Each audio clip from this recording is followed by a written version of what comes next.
Oke, welcome back to the second tutorial. Oke, kali ini kita akan lanjutkan tutorial, melanjutkan apa yang sudah kita pelajari minggu sebelumnya terkait SPSS, yaitu menganalisa deskripsi data. Just like what I said before, hari ini kita akan membahas tentang uji normalitas data.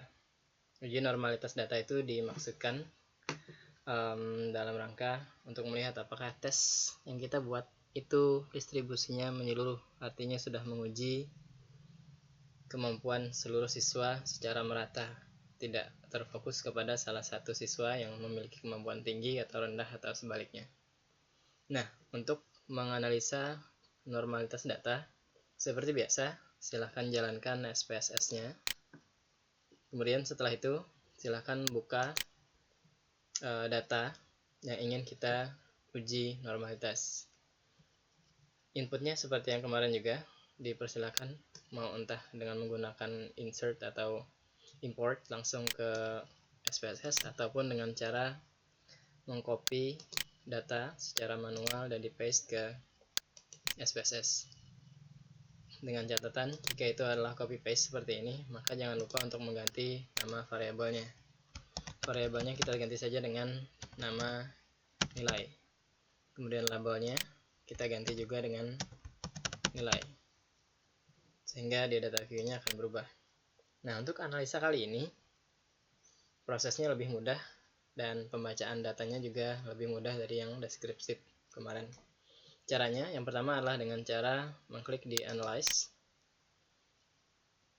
kemudian pilih Non-Parametric Test, kemudian klik Legacy Dialogs sampai muncul pilihan lagi, kemudian pilih One Sample KS seperti ini. One Sample KS, satu sampel K strip S, diklik saja sehingga nanti akan muncul hasil analisanya.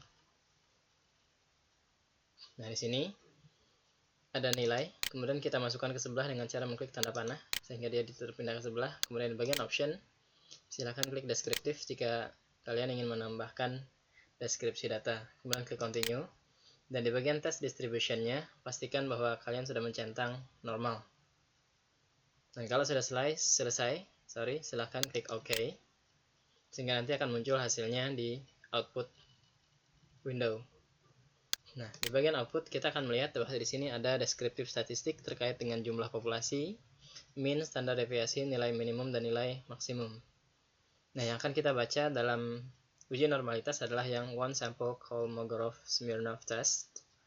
Di bawahnya ini adalah deskripsi datanya, mulai dari N, normal parameters, mean, standard deviation-nya.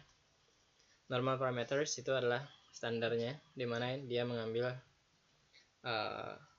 standar kemampuan atau rata-rata. Nah, yang kita lihat itu fokusnya ada di bagian bawah sini. Namanya adalah ASIM. Kemudian ada SIG, kependekan dari significance, yang dalam kurung ada two-tailed. Di sini ada angka.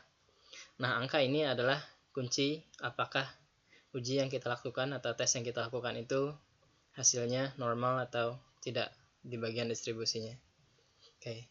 Panduannya adalah silakan lihat angka di sini.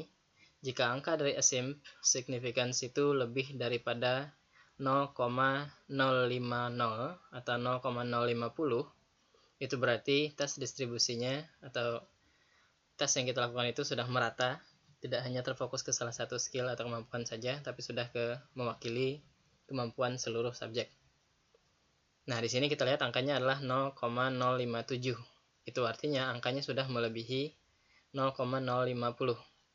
Nah, kemudian hasil dari angka ini kemudian akan tergambar di bagian bawah sini. Di sini ada tulisan test distribution is normal. Angkanya adalah di atas 0,050 dan di sini adanya 0,057.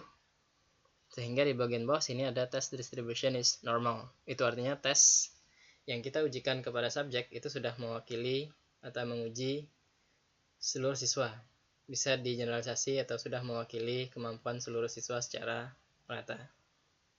Oke, hasilnya yang dilihat utamanya adalah bagian ASIM, kemudian test distribution is normal. Itu yang pertama. Sekarang kita coba menggunakan data yang kedua. Di sini ada data 2, silahkan diklik. kemudian copy secara biasa seperti kemarin. Klik saja copy. Kemudian untuk yang data statistiknya kita masukkan ke data statistik yang baru, atau silahkan masukkan saja di sebelah sini, karena nanti bisa dipilih yang mana yang ingin kita ujikan. Oke, di sini sudah ada variabel 2. Kita ganti saja namanya menjadi nilai sampel 2. Di sini juga kita ganti menjadi nilai sampel 2. Nah, kalau sudah, saat data view-nya sudah berubah, kita laksanakan cara yang sama, analyze, kemudian non-parametric test, kemudian legacy dialogs, dan terakhir klik one sample KS. Nah, tadi ada yang uji kita sebelumnya, silahkan dikembalikan dulu, kemudian ganti dengan nilai sampel 2, masukkan ke sebelah, kemudian klik OK. Sekarang kita perhatikan bagaimana hasilnya. Nah, di sini ada deskriptif statistik dengan jumlah seperti yang sudah kita bahas sebelumnya. Dan di sini kita perhatikan. Di sini ada